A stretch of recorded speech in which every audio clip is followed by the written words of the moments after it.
is going on, Flaker family? We're back with another report card video. Today it's just me and Mo. Evan's on a trip, and Nook is really busy with some family stuff. It's all good, though.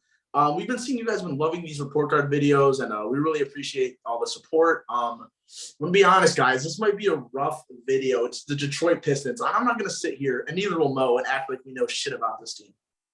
I mean, I would like to call us not casuals. I feel like we're pretty knowledgeable about the NBA, but obviously we have our own favorite teams. Teams we watch more often, so we have more to say about them. The Pistons, I got a couple things to say about them. I watched one of their stars like Cade Cunningham, but I don't have much to say about some of their bench players, so I apologize in advance. Some of the stuff we will say is going to be based off stats, and maybe some games we watch against them play against the Bulls or the Sixers, stuff like that.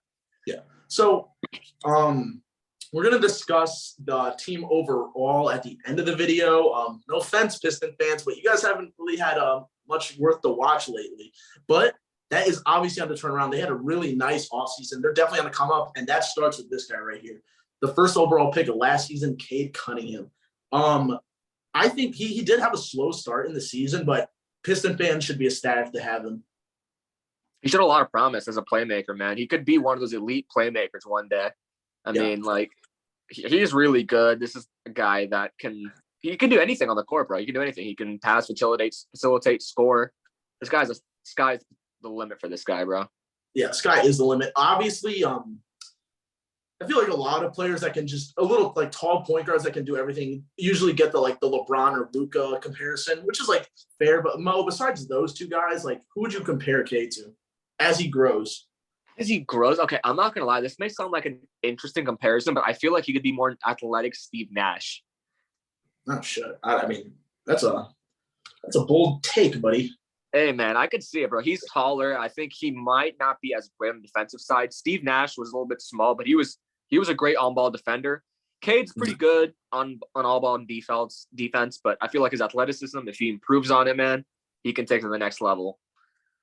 I definitely agree. Here are his stats, guys. I guess he can work on the three-pointer, but I'm not discouraged by anything I saw from him this season. He's a rookie, man. Look at dude. This guy was born in 2001. He's younger than us, bro. Isn't that just weird to think? Dude, honestly, it's wild, bro. There's kids younger than us. The thing is, we know of a player who we watched IRL, Max Christie, bro. We saw this dude play against our high school, and he's in the NBA playing for the Lakers now. And that dude's younger than us, bro. And that's wild to think about. It is weird. What are we doing with our lives? Well, we should be in the NBA then. Hey, bro, maybe one day. Give me 3 years in the G League, I'm in. Anyways, though, we'll talk about Jaden Ivey later, but they have one of the most exciting backcourts in the league. Cade, I expect him to next season honestly average 20, 6 and 6 or some shit like that. I just see him going up from here. I could see it. I mean, one thing he kind of did struggle with last year was injury. I want to see a full year of Cade Cunningham with Jaden Ivey. I feel like that's a really nice dynamic duo. Like Ed said, I'm going to talk a bit more about him towards the end of the video and their future. But Cade Cunningham, I expect a lot from him next season. Last thing on Cade, obviously Piston fans would take him in a heartbeat again at 1. But Mo, objectively, as an NBA connoisseur, who would you take number 1 last draft? Dude, that is so freaking tough. That's so tough. That is very tough. I mean, dude, I feel like you got to go with Cade. Evan Mobley's really good. He's really cool. They had a lot of great rookies this offseason. Scotty Barnes is insane. Damn, bro. But I feel like Cade, when you draft a point guard, I think that is your corner piece of a franchise. Evan Mobley's really, really cool, but it's centers are so hard to make into that corner piece. We haven't seen many of them. We've seen Jokic, we've seen Embiid, but we haven't seen those teams be super successful. But a point guard, bro, they can lead that team. Yeah. I do see what you're saying. Personally, just from watching basketball, I like Mobley and Scotty Barnes more as players. But Cade, as you said, he's the one guy I can definitely see carrying a team. Exactly. Like you said, it's hard to carry a team as a center or power forward if you're not Jokic or Giannis or something. Yeah, agreed. And those players we don't see often. I hope those guys pan out. I really didn't think they would. That's the sky's potential for them too, bro. But I don't know, man. It's tough. Let's move on. Our next player, a forward on the Pistons, Saddiq Bey. He had a really promising season, I'll be honest. He really did, dude. Really did. averaged 16, 5, and 3. He one game, didn't he go off for like 50 or something? Yeah, he dropped 50, bro. That was a very insane game. He was just smacking those corner threes. I remember that game very vividly. He was hooping, bro. He was hooping. Yeah. And this is a guy I really liked out when they drafted too, dude. I'm like, this is a guy that can be a great 3-and-D. I remember we had a lot of rumors for him for Ben Simmons as well, around the Ben Simmons trade area to get Saddiq Bey. And honestly, at the time, I wasn't too mad about it, but I was just like, I want more. I want more. But I don't know what else the Pistons would have gave us. But Saddiq Bey, great player. Yeah, Saddiq is definitely one of those guys. Like he's like a little older than Cade. He's 23, but I think he's gonna be with them for a while. Mm-hmm. Let me see his stats. He had a pretty decent season. I like the thing with these players, man. It's like I want to see these guys in meaningful games, bro. Like no, like, and I'm preaching to Detroit fans here. Like they probably feel it worse than any of us, but like, man. It just means more of the stats when they're in like meaningful games. Like, no offense to Detroit, man. Day to day, your games don't mean shit. Like, come on. They really don't. And honestly, they're just like giving the ball to anyone, and everyone's like, "Oh, just shoot the ball. If it goes in, it goes in. If it doesn't, who cares?" You know? Yeah. But like I said, they're making the right steps for the future to like become competent. They definitely are. All right. Any more to say about Saddiq Bey? I'll say this one thing about Saddiq Bey. He is a sneaky candidate for most improved player next year. Shit, bro. Because I think like towards the end of the season, I might be tweaking, but his stats definitely took a jump. I like that. Because Cade was out, bro. Cade was out. He was the guy they were leaning on, bro. Oh, yeah, I forgot Cade got hurt. Yeah, he's definitely going to be there for a while. Agreed. All right, let's move on. This guy is no longer a Detroit Piston. He's a Portland Trailblazer. Well, let me see. I have the trade pulled up. They acquired him basically what? Just for a few picks. A few picks and draft rights to a rookie. Oh, man, this guy was in so many trade rumors. Basically, since like the second he signed with Detroit, he was in hella trade rumors. Exactly, because he had a really good deal on him. This is a guy that you want as maybe like your third or fourth star. Obviously, the Blazers, I don't understand that entire thing, what they're doing over there, but man, Jerami Grant, he was a great player for the Pistons last year. Undoubtedly their best player. You know, This is a guy that was going on the defensive end, being a menace. He was hooping. He was scoring when he needed to. This guy was there. He was a man. Yeah, he's like the definition of a guy like that is a great quality role player on one team, but can definitely also show out on a lesser team. Agreed. And I feel like, once again, this is one of those players. You can put him on any roster, and you can't complain, man. You really can't. I would love him in Philly. I don't know. I mean, I would have loved him for Tobias Harris low-key, get a lower contract, and he's just as good as Tobias low-key. Maybe. I was going to say to like Tobias maybe, but like I was always in the boat with the Ben Simmons shit. I would want a lot for Ben Simmons. Like a lot. Agreed. I agreed. And I think we got a good amount. We got James Harden, and I'm cool with that. I'm sliding. Oh, yeah. I do that. If I were even though Harden's been meh, if I were the Sixers, I'd do that 100 times out of 100 times. Agreed. Anyway, Jerami Grant had he had a good season with Detroit. He's been in the league much longer than I thought he's been. Wow. Man, those 3 years in Philly, those were like the development years. You know, and I never knew this man would pan out watching him in Philly, but I'm glad he did. We had a lot of young players who's turned out to be like stars in the league. We got Vooch, we got him, we got Christian Wood. We had so much. Okay, so Mo, these are his stats on where is his Piston stats? He averaged these are his stats. Yeah. How do you think his stats are gonna adjust when playing aside Damian Lillard in a more like they're pushing for the playoffs? I think honestly it might be the same because remember they let CJ go, dude. They let CJ go, which is very interesting. I don't understand exactly what they're doing around it. They're kind of trying to do like a quick rebuild along with keeping Dame. Not sure if you're contenders. I think you're again just like a team pushing for the playoffs at this point. Dame is going to get you there. Jerami Grant's a great like addition to that. I think he's going to put up similar stats. Maybe a little bit less. I could see a jump from Anthony Simons as well. Yeah, I like the way. I really don't like the way the Blazers are going, but that's for another video. Let's move on. Beef stew. Isaiah Stewart, man. Hey, man. It's because of menace. The only memory I have with this dude is him fighting LeBron, dude. That will forever be in my mind. Yeah. And I feel like that's gonna piss Pistons fan off because like that's the one thing we remember. But like that was crazy, man. We've never seen someone like square up like that to LeBron, bro. I have some stuff to say about this guy though. He's an undersized center, but he plays big. He plays really big. He plays super athletic. This is the guy that gets down and gritty in the paint. That's possibly why, he got in that altercation with LeBron. This is a guy that won't stop trying, man. And I love that about him. Yeah, he definitely plays. He's like the definition of a bully ball player. He'll get in your face. He doesn't take shit from anybody. Let's see his stats over these past 2 seasons. Not much of a jump in his stats. But like I said, we're not expecting like much from Isaiah Stewart, are we? No, I mean, I could see him being like possibly their future center, if not maybe the backup. But this is a guy that has a good amount of potential. I could see him being like a really, really, really good quality role player. Honestly, maybe even a borderline all-star. I could see him being really, really insane on the defensive end. He's really good. Really good. Well, I don't know about that, bro. Dude, no, I'm not kidding. I see. This may sound kind of interesting to say, but he reminds me of Bam's kind of like progression. Remember how Bam started, bro? He was just like Isaiah Stewart. He was just like, oh, he's cool. He's good on the defensive end. I could see him kind of taking like that path, maybe not to Bam's level. Who knows? We might see that, but I think he's kind of following in that footstep. Okay, that's fair. Pistons fans, you guys are watching. Let us know like what we're getting wrong about these players, man. Let us know what they bring to your team. Yeah, if you guys love these players, if you guys hate these players, let us know because obviously we aren't Pistons fans. We don't know if you guys love these players. We have our own opinions on them, but this is not our team. We can't be like, oh yeah, I want him out of there.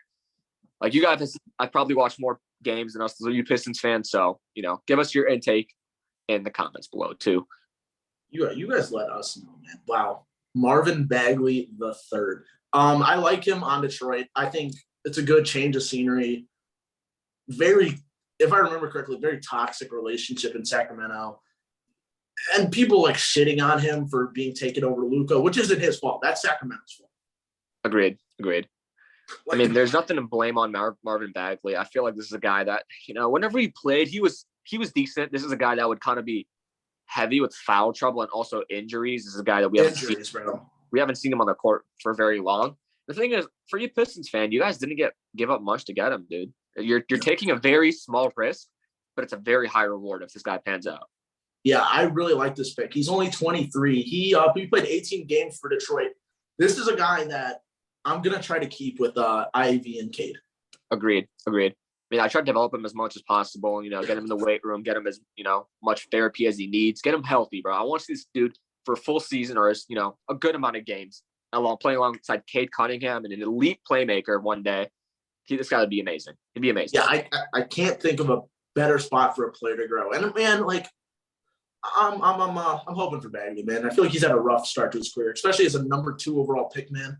Yeah. Honestly, I love the pick when they did it. Obviously Luka and Trae Young, they're insane. Those are probably undoubtedly 1 and 2 in my book in that being a redraft. But like Marvin Bagley, he's still really nice. I loved him coming out of the draft. He has a lot of athleticism. This is a guy that can be a beast, bro. He can be a beast. Could be. Yeah, unfortunately, if we did a redraft, he'd be much lower. But if I were a Pistons fan, I'd be happy to have him. Agreed. Move on. Okay, bro, Mo. Oh man, listen. I was going into the draft such a big Killian Hayes fan, man. Agreed. Like, same. I was too. Yeah. Just like I was sipping on the Kool-Aid, man. I'm a sucker for international players. He played in Germany, I believe. The comparisons were James Harden and D'Angelo Russell, 2 of my favorite players. He's had a really smooth game. He's left-handed, but man, things have not panned out for my boy. I mean, again, it's kind of like injuries too. He's been playing in and out of the G League. He's doing pretty good in the G League, but it's like when he plays, he's just super inconsistent. He shoots the ball terribly. He turns the ball over a crap ton. Like this is one of those guys, like you said, James Harden and D'Lo, and those guys are like an upper end playmakers, and this is what I expected out of him too. Really hope he does grow. If not, if he grows into maybe like good backup point guard, that'd still be great for Detroit. Another great playmaker off your bench. But this is a guy I definitely want to keep on the team. Maybe sees potential pan out. Yeah, the dude's 21 years old. He got plenty of time to develop. Like you said, the backcourt is going to be he could be a good 6-man or something like that. He really could. I mean, look at those shooting splits, though, dude. 38 and 26. That's pretty horrendous. That's pretty horrendous. I'm not gonna lie. for his rookie season, he only played 26 game innings, a rookie, whatever. I'm not gonna shit on too hard, but yeah, this even this season was kind of rough, man. Look at these splits, guys. Dude, I mean, like, come on, 1.7 turnovers for the minutes he was getting is kind of that's concerning. I mean, obviously, this is a guy that's a playmaker. He tries to distribute the ball as much as possible, so there's a lot more passing going around for this guy. But in the minutes he played, that's kind of concerning. I feel like maybe he needs to work on that ball control, make sure he makes the smart passes, the right passes, instead of just throwing the ball around. Yeah, I've actually watched a little of Killian Hayes, just some highlights. He doesn't seem to have very much confidence. I guess with the ball, I don't know. Pistons fans, let me know more. He went 7th overall. That's crazy, but this is a guy. It's like a Michael Porter Jr. pick, bro. It's like he came out of the draft with injury, dude, and it was a very high risk, high reward type deal, you know.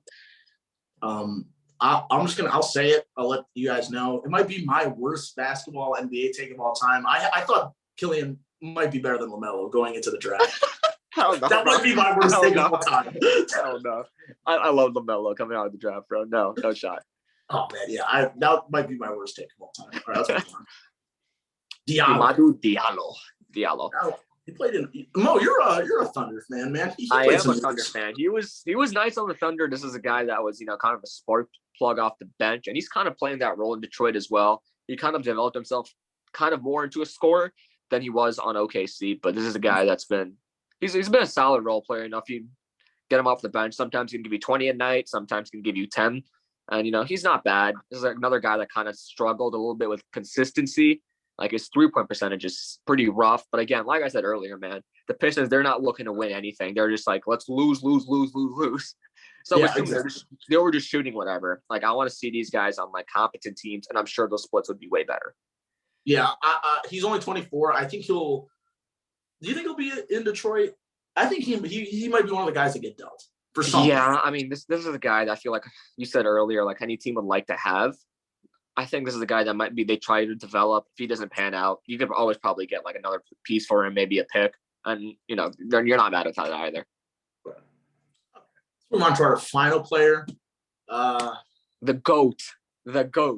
I'm just kidding. I don't like this dude. Kelly Olynyk. I get like the Kevin Love thing was really fucked, but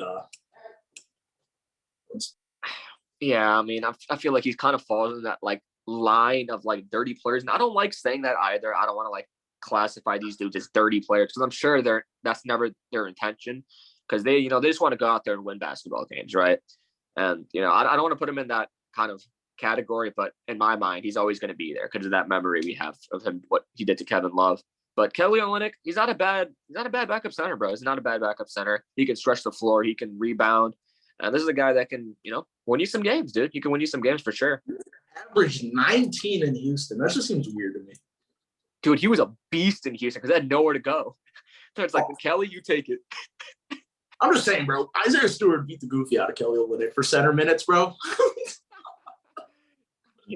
Kelly's not a terrible backup. I think this is a guy that probably will get dealt. I feel like he's going to be traded in like maybe the trade deadline for like a first-round pick or something. Yeah, all jokes aside, I think he does have some sort of value as a backup center, but you want to move on? I think he has great backup value. This is a guy that you can throw alongside, like, I would say like a center that's not great at shooting. Honestly, if you put him with like, I don't want to like throw a team out there, but like maybe even the Warriors, bro. I feel like he'd be pretty nasty, kind of stretching the floor out more for them. This is a stretch center, and stretch centers, people love to throw alongside a super dominant center. Low key, if he wasn't making the money he was making, I'd love him as a backup in Philly. Low key. He's not a bad player. He can fit really anywhere. I mean, it's just his issue is that he's really not great anywhere else, really. Yeah. He's okay. He's just a solid backup center. No, I agree. All right, though. You wanna wrap it up and have a team summary, bro? Of course. Let's get down to it, bro. All right. Well, guys, no surprise. They went 23-59 last season. I get it. They're in a rebuild. But honestly, Mo and I were talking before the video. It's nothing up from here, bro. I love their draft selection with Jaden Ivey. You couldn't ask as a franchise for a better thing than have your backcourt set for the future. Agreed. And Jaden Ivey looks insane. He looks so good as a prospect. He played so good at Purdue. Unfortunately, he got injured in the summer league, but I don't know how serious it was. But unless something happens, dude, these two are going to be in Detroit for at least like 8-10 years. I feel like. I agree. I really hope these two pan out. It'd be a really fun backcourt to watch. Really fun, man. My expectations for the next season aren't very high, but that's fine, you know? Honestly, this might be kind of a hot take, but I could see them sneaking into the play-in. I really can. No, see, like if I had to pick not a shitty team, like a low-seeded team to sneak in, I think I'd take the Magic over them. I don't know. I'm not in love with the Magic, bro. I'm really not. Really? I mean, like they're cool. Markelle Fultz is really nice. Obviously, I don't want to get super in depth with them, but they have some nice pieces. Jonathan Isaac should be coming back. Wendell's looking really good. Paolo looked really damn good. You know, you got Markelle Fultz, Cole Anthony. They have a solid team, but it's just that like they don't have that star, you know, that guy is like, damn, this is the guy we're going to if we need to like win. You know, and I feel like for the Pistons, that's Cade Cunningham, you know, Saddiq Bey some nights, and like they have a lot of players that can take that second step. That's a really interesting take, Mo, that I have not heard. I like that take actually. Because I was really thinking of the plan. Maybe as a 10. Maybe as a 10. 10 or 11. I was more referring to that Magic versus like Detroit thing. I never thought of that. Because like the Magic are stacked with young talent, but like they don't have that guy like Cade. That's interesting. Yeah, obviously, they hope it's Paolo. They hope it's Paolo, and I hope it is too. But I don't think he's going to do that in his first rookie year. He might. We've seen players do that. But I think Paolo's going to be that guy, but we haven't seen that yet. But yeah. Anyways, all right, last thing on Detroit, guys. How much longer till they're like competent? Like much longer are you rebuilding? How much longer am I rebuilding, bro? I mean, they got some picks, like you said, from that Jerami Grant trade. And I feel like you always kind of got to be in rebuild mode. Like, look at the Warriors, bro. They have a crap ton of picks. They're winning. And I think they're trying to like go down that route. I feel like they have a lot of young talent and they still have a good amount of picks, bro. Still have a good amount of picks. Yeah, that's true. Yeah, and it's like, yeah. Wait, what's up? And it's like, if you're a losing team again this season, are you really that mad? Like you said, all these guys are super young. If you get another high draft pick, oh, well, you know, these guys develop and you have another young talent. Oh, yeah, no, absolutely. I would keep grinding the tank train just for a little, but I think they're going to, in a couple of years, bro, they'll be like pushing, there'll be a lower seed playoff team, play-in team. I could see them like kind of pulling like an Atlanta Hawks type thing. I could see them being, you know, really kind of like a team you don't want to see in the playoffs, if I'm being honest. Like, you know, the Hawks were dirty, bro. The Hawks were dirty because Trae Young is a guy that can literally torch you. And I feel like that could be Cade Cunningham. Yeah. Hey, man, as a Detroit fan, if I were one, I wouldn't be too worried, man. The future's looking bright. It's going to be a little rough, but, man, y'all got some nice pieces. You really do. You really do. Anything else, though, bro? One thing I do want to say, they were on the bottom half of the defensive end, and we all know this defense does win championships. They were like, I think, somewhat in the low 20s or like high 20s. I don't remember, but they need to improve on defense. And I feel like Jaden Ivey's a solid defender. I want to see them get another piece that can kind of help them on the defensive end. Because, you know, defense, if you're on the bottom half of the defense, you're probably not going to be that great. Yeah. What I want to see is, like, with a backcourt that's sick, I want to see them get a nasty, like, center, bro. It would love it, yeah. I would love that. All right. But, anyways, we'll see what the Pistons got. All right, though, guys. Like I said, I hope you guys have really been enjoying these videos. These are super fun to record, these report card videos. Love looking back at the previous season and previewing the next one. Make sure to like, comment, subscribe. Check out the TikTok, and we'll see you guys later. Peace out.